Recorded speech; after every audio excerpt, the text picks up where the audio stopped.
சீதாராம் வணக்கம்.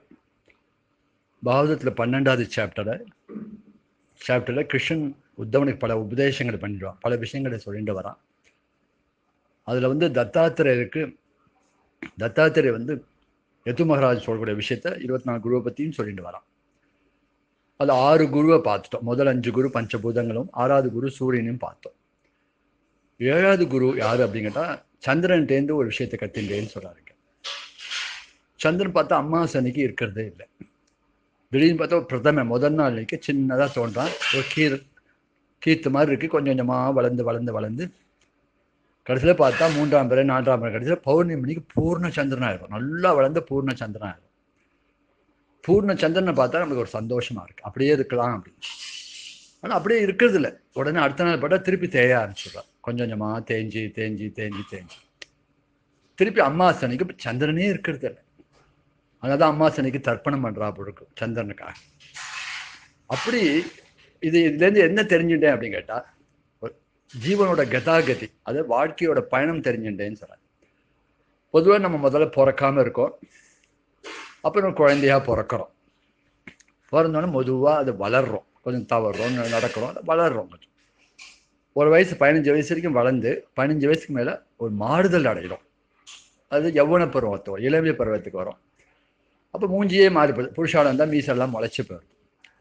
அப்போ 15 வயசில் ஒரு மாறுதல் ஏற்பட்டு அதுக்கப்புறம் கடைசியில் என்ன 40 வயசில் என்ன ஆகுதுன்னா பூர்ணமாக ஆயிடும். அப்புறம் ஒரு உத்தியோகத்துக்கு போகிறோம், சம்பாதிக்கிறோம், அப்புறம் ஒரு கல்யாணம் பண்ணிக்கிறோம், குழந்தைகளை பெற்றுக்கிறோம். 40 வயசில் ஒரு செட்டில்டுன்னு சொல்லலாம், செட்டில் லைஃப்னு சொல்கிறோம் இல்லையா? அது மாதிரி 40 வயசில் பூர்ணமாக, 40லேருந்து 50 வயசு வரைக்கும் பூர்ணமாக இருக்கும்.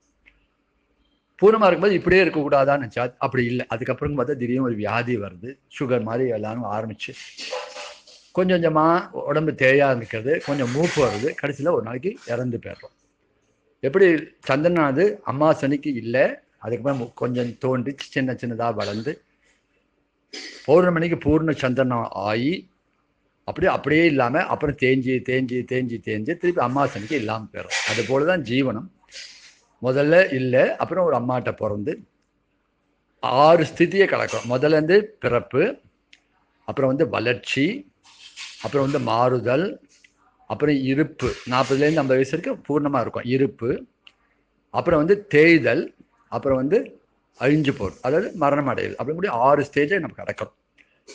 இந்த 6 ஸ்டேஜை நம்ம கடக்கிறோம். அப்படியே ஒரு கடைசியில் பார்த்தா இந்த ஜீவனோட பயணம் என்ன, வாழ்க்கை பயணம் இப்படி தான் அமையுது. ஒருத்தருக்கு போட்ட எவ்வளோ வயசு போட்டிருக்கோம். ஒருத்தர் வந்து 80 வயசு இருக்கார், ஒருத்தர் 60 வயசு இருக்கான். அப்போ அவளுக்கு என்னென்ன வயசு போட்டிருக்கும். சில பேர் நடுப்புற கூட போயிடுறான், 40 வயசில் போயிடுறான். அது அவளுக்கு என்ன பகவான் போட்டிருக்கானோ அது இருக்கு.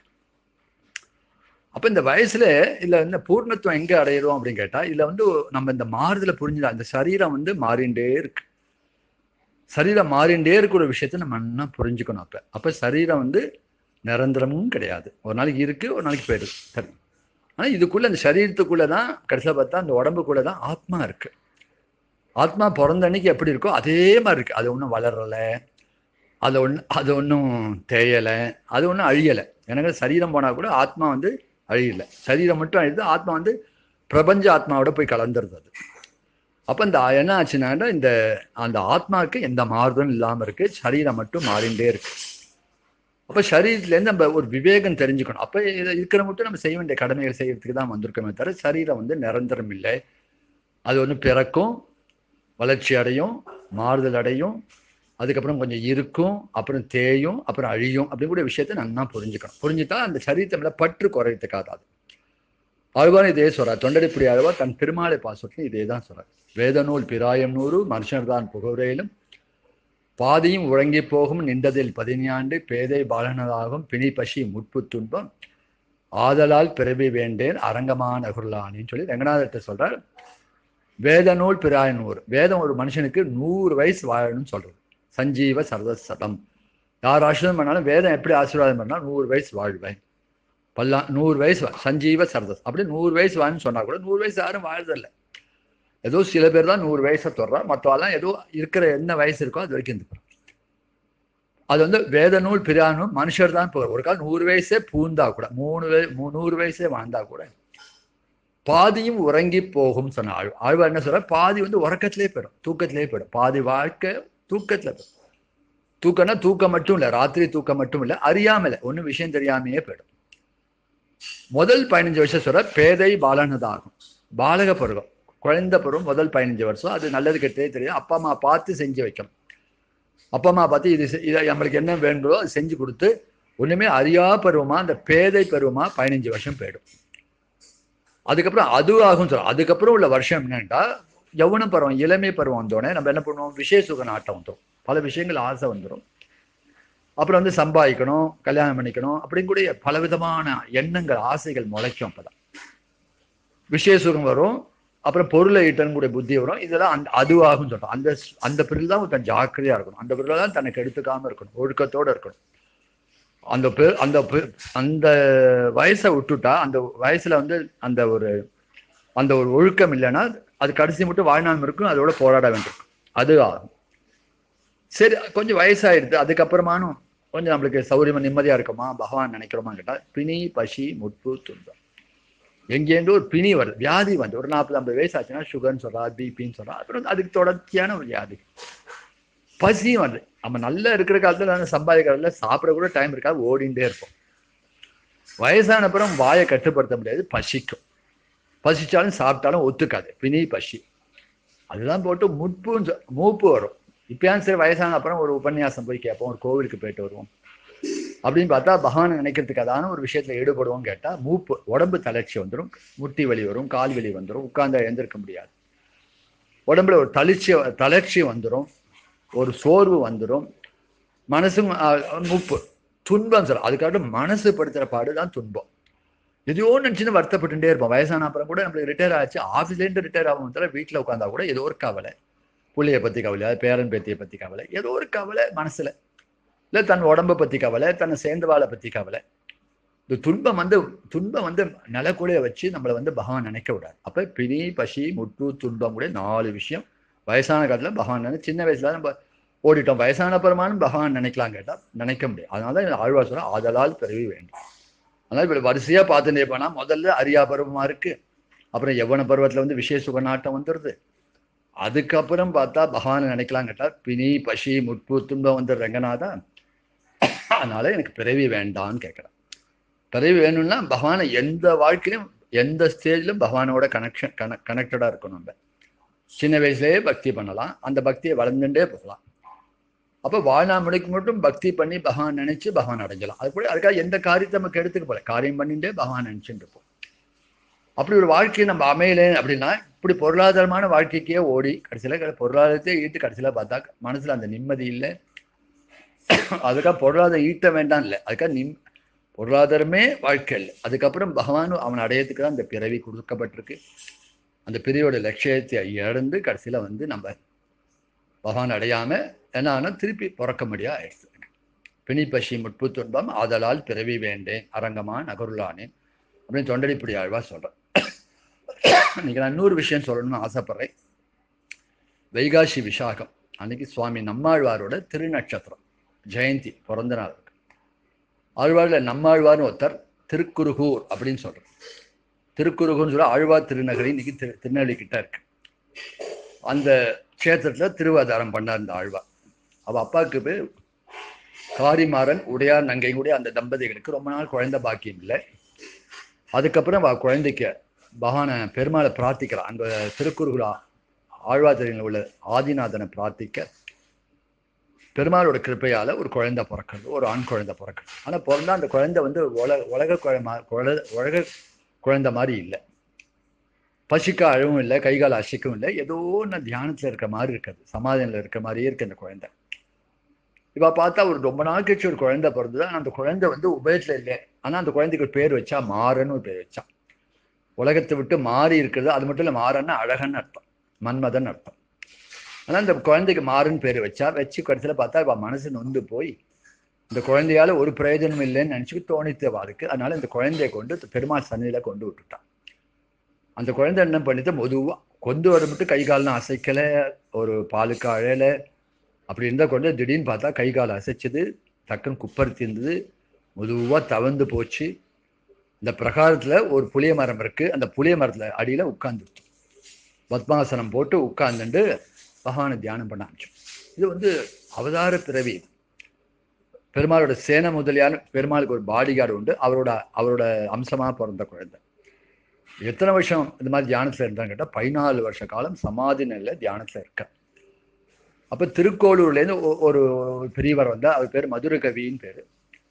அவர் எதாச்சும் ஒரு நாள் இந்த கோயிலுக்கு வந்து இவரை பார்த்தோன்னே அவர் மேலே ஒரு ஈர்ப்பு ஏற்பட்டது இவருக்கு, இந்த மதுரகவிக்கு. அப்போ அவரே குருவாடையன்னு ஒரு ஆசை வந்தது. இருந்தாலும் ஞானத்தை பரீட்சை பண்ணி குருவாடையிலும் அவர் எப்பேற்பட்ட ஞானம் உடையவராக இருக்கா அது தெரிஞ்சுக்கலான்னு சொல்லிட்டு பக்கத்தில் ஒரு கல் இருந்தது. இந்த கல்லை பக்கத்தில் சவத்தில் பிரகார சவத்தில் அடித்தான். அடித்தோடனே சட்டுன்னு நம்மாழ்வார் கண் திறந்தான். இந்த மாறுன்னு சொல்லக்கூடிய நம்மாழ்வார் கண்ணை திறந்தான். ஏன் கண்ணை இது வரைக்கும் சமாதினாலே உலகத்தையே மறந்து சரீரத்தை மறந்து சமாதியில் இருக்கிறவருக்கு சாதாரண ஒரு கல் சவத்தில் அடித்த கல் வந்து சத்தத்தில் கலப்பான இவரோட இவரோட பாக்கியம் தான் சொல்லணும். உடனே அவர் கண்ணை திறந்துட்டோம். கண்ணை திறந்து பார்த்தா உடனே இவருக்கு ஆசை வந்து விழுந்து சேவிச்சு. அப்போ ஒரு கேள்வி கேட்கிறார். அவருக்கு என்ன, செத்ததின் வயதில் சிறியது பிறந்தால் எத்தையை தின்று எங்கே கிடக்கும். செத்ததுன்னா சத்து. இந்த சத்து ஆனால் ஆத்மா அந்த சரீரத்தை விட்டு போயிட்டா அது செத்து போயிடுதுன்னு அர்த்தம். சத்து போயிடுறதுனால நம்ம என்ன சொல்றோம், செத்து போயிட்டோம். அந்த செத்ததுக்குள்ள இந்த உடம்புக்குள்ள ஒரு சின்ன அணுரூபத்துல ஒரு சைத்தன்யமா ஒரு பிரகாசமா ஒரு ஆத்மா இருக்குது. செத்ததின் வயதில் சிறிது பிறந்தால் எத்தே தின்று எங்கே கிடக்கும்.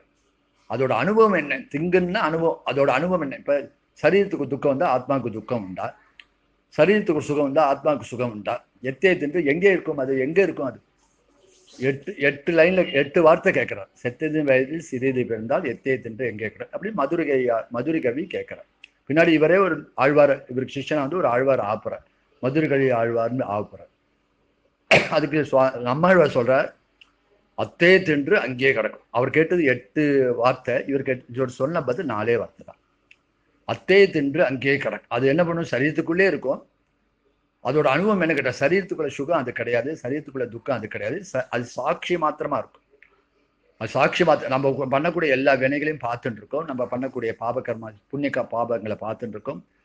நம்ம சுகதுக்கங்களை பார்த்துட்டு இருக்கிறதால அதில் அது பற்றடைய, அதில் வந்து தொடாமல் அது தனியாக இருக்கும். இந்த ஆத்மா இருக்கும். ஏன்னா அது இருக்க தொண்டு தான் சரீரம் இருக்கு. ஆத்மா சரீரத்தை விட்டு கிளம்பிட்டுனா சரீரம் கீழே வந்துடும், சரீரம் செத்து போயிடும். அத்தே தின்று அங்கேயே கிடக்கும். சரீரம் இருக்கிற மட்டும் அது எத்தனை நாள் இருக்கணும்னு இருக்கோ அது இருக்கும். சரீரத்துல இருந்து சரீரம் வேண்டாம்னு தோணுச்சுன்னா சரீரத்தை விட்டு அது கிளம்பிடும். அத்தே தின்று அங்கேயே கிடக்கும்னு பதில் சொன்னார். இதை கேட்டோன்னே இந்த ஆழ்வாருக்கு மதுரகவிக்கு ரொம்ப பரம சந்தோஷம், விழுந்து சேவிச்சார். என்ன நீங்கள் சிஷ்யனா ஏற்றுக்கணும்னு சொல்ல. அப்போ அந்த சுவாமி நம்மாழ்வார், இவர் நம்மாழ்வார்னே சொல்லுவார். பல பேர் உண்டு அவருக்கு. முதல்ல மாறன்னு ஒரு பேர், திருக்குறுகூர் ஆழ்வார் திருநில அவதாரம் பண்ணாலும் இவருக்கு குருகூர் நம்பின்னு ஒரு பேர். அதுக்கப்புறம் ஒரு பேர் என்னன்னா சடகோப்பன் அப்படின்னு ஒரு பேர். அப்படி சடகோப்பன் ஒரு பேர். இந்த சடகோப்பன் கூட பேர் எதுனாலும் கேட்டால், நம்ம கர்ப்பத்திலேருந்து வெளியில வரும்போது, முதல்ல அம்மா வயிற்றுலேருந்து கர்ப்பத்திலேருந்து வரும்போது முதல்ல தலை வெளியில வரும்போது முதல்ல தலை வெளியில வரும். தலையில வெளில வரும்போது பார்த்தா திடீர்னு ஒரு சடன் கூடிய ஒரு காற்று, ஒரு வாயு வந்து பற்றிக்கும். பற்றினோன்னு நமக்கு ஒரு அஜ்ஞானம் வந்துடும். முதல்ல கர்ப்பத்தில் இருக்க மட்டும் நமக்கு ஞானம் இருக்கும்.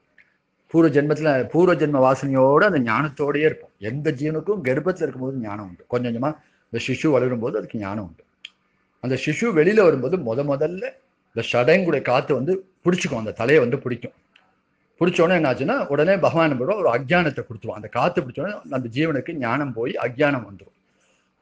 ஞானத்தை மறைச்சிடும், அஜ்ஞானம் வந்துடும். அஜ்ஞானம் வந்த அப்புறம் பூர்வ ஜென்மத்தில் நம்ம என்ன வந்தோம், பூர்வ பிறவில எப்படி இருந்தோம்லாம் மறந்து போயிடும். இந்த சடங்குடைய காற்று பத்திரிக்கை வரும்போதே, உள்ள இருக்கு கர்ப்பத்திலேருந்து இவர் வரும்போதே அந்த சடங்குடைய காற்றை கோச்சுண்டாராம். என்னை வந்து தொடாத, என்னை தீண்டாத போ அப்படின்னு கோச்சுண்டாராம். அந்த சடங்குடைய காற்றை அவர் கோச்சினால அவருக்கு சடகோப்பன்னு ஒரு பேர் உண்டு. இன்னைக்கும் பெருமாள் கோயிலில் போனால் சடாரி சாத்துறதுன்னு ஒரு வழக்கம் உண்டு.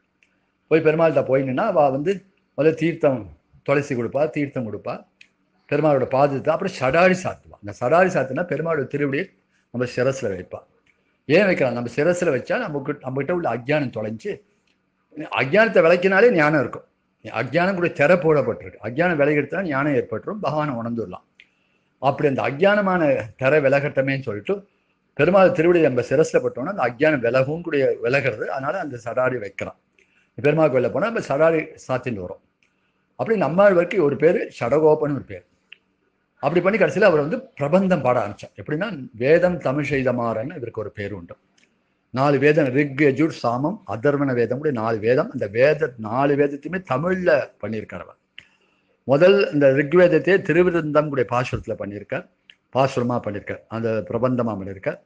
எதிர்வேதத்தை திருவாசிரியும் கூட பிரபந்தமா பண்ணியிருக்கார், பாசுரங்களா பண்ணியிருக்கார். அப்புறம் இந்த சாமவேதம் தான் திருவாய்மொழி, அதுதான் ரொம்ப பிரசித்தமா இருக்கு, திருவாய்மொழியும் கூட பாசுரம்.